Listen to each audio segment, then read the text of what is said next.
Banking, the greatest scam on earth. Thomas Jefferson said, "I believe that banking institutions are more dangerous to our liberties than standing armies.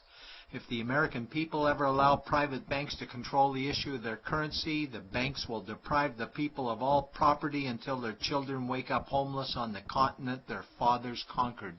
Jefferson's warning is already here. 40 million Americans are living on food stamps. Millions more are now homeless, living in tents, all because of one institution, the Federal Reserve System. The Federal Reserve is a group of private bankers who have stolen the money creation process from the American people. Most people still believe the Fed is an agency of the government working in our best interests. It is not. There is no greater form of evil in the world today, so let's explore the banking scam. None of us have ever been taught anything about money. The reason is to prevent us from learning the truth that money is a trick and money is a trap. When solving any crime, there's a universal truth: follow the money, but with the banking scam, follow it backwards. Where does money come from? The world's money supply is always growing. Where does all the new money keep coming from? Money comes from privately controlled global banks like the Federal Reserve System. They create money every day, which increases the world's money supply. Because all banks are either owned or controlled by private bankers, the real question is, how do private bankers create new money?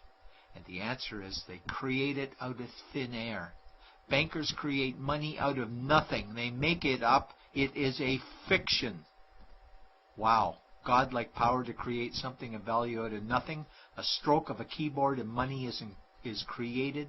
In fact, only 3% of the world's money is even in the form of bills and coins, which means 97% of all money in the world is just numbers typed on a computer screen. This is part one of the banking scam. Money is created out of nothing. The second part of the scam is this phony money is issued as debt. What is debt exactly? Well, when you consider we work our whole lives to pay it off, you could say debt is slavery. But whose debt is this phony money? It's our debt, all of it. It's our debt when we use credit cards, we get student loans, borrow money for mortgages, all bank borrowing. And it's our debt again when the government borrows, which is each and every day. In today's world, money is debt and debt is money, and don't forget the interest charges. Money equals debt and debt equals slavery, therefore money equals slavery. Our monetary system is a carefully concealed system of slavery. Why? Because our government can create the same money for free with no interest charges, just like they used to as the Founding Fathers designed it inside the United States Constitution for our protection against private bankers. The third part of the banking scam is very evil. When bankers create money from nothing and issue it as debt, they only create the principal portion of the debt. They do not create the money for the future interest payments.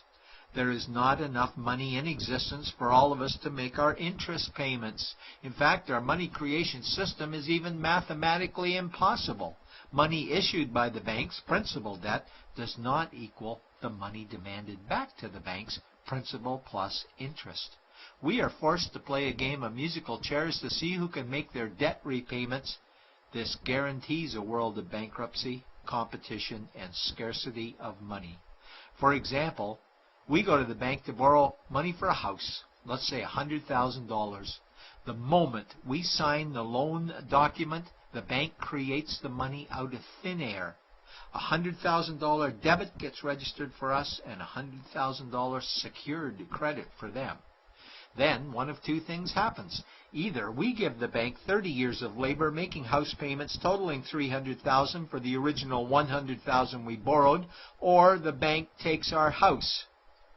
The bankers get either our labor for life or our house, and often they get both, all from money created out of thin air and issued as debt, for money made out of nothing. This is why all the bankers end up with all the assets. The fourth part of the banking scam is inflation. People think inflation is prices and costs increase. A better answer might be the value of our money always goes down. Inflation is created every time the central banks print money, which is every day. Where does all this new money get its value?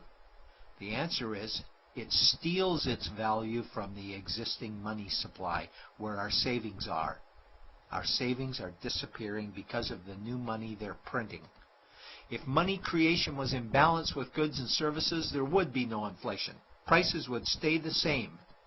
But the reality is banks always print money, driving prices ever higher, which steals the value of our savings, making them disappear.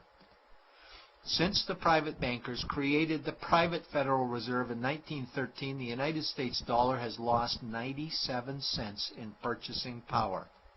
An item in 1913 that cost $100 in 2011 cost $2,230, a price increase of 2,130%. This is the banking scam. 4 parts. Private bankers create money out of nothing and charge interest on it. There is no money created for the future interest payments, and inflation steals our savings every day. In order for the banking scam to be pulled over our eyes, the bankers need help from the likes of paid-for politicians and appointed civil servants, military-industrial complex, mainstream media, multinational corporations, and the bankers' good buddies. For example, what do our banker-controlled television networks say about criminal bankers? "Oh, bankers are our saviors. Chairman is Man of the Year. He saved the world. Bankers really do deserve their bonuses. They're so smart." And what do our banker-owned G20 politicians say we need to do?